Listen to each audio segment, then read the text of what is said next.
Pozdravljeni vrtičkarji, pri nas že gnojimo prve gredice v rastlinjaku. Kot vidimo, jih bom pognojil s konjskim gnojem, tako da kar hitimo na delo. Zdaj v rastlinjaku že nekoliko zamujamo. To leto je res toplo in vidimo, da se zemlja kar lepo dela. Sicer je v nekaterih mestih mogoče malo preveč namočena izpred nekaj dni, ampak se čisto enostavno obdela z ruskimi vilami. Vidimo, da tudi gnoj gre lepo v nižje plasti.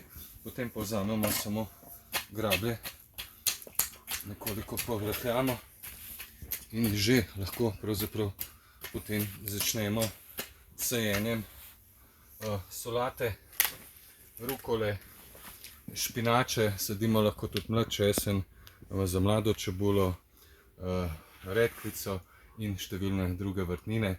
Več o tem pa tudi v povezavi oziroma članku pod samim video nasvetom.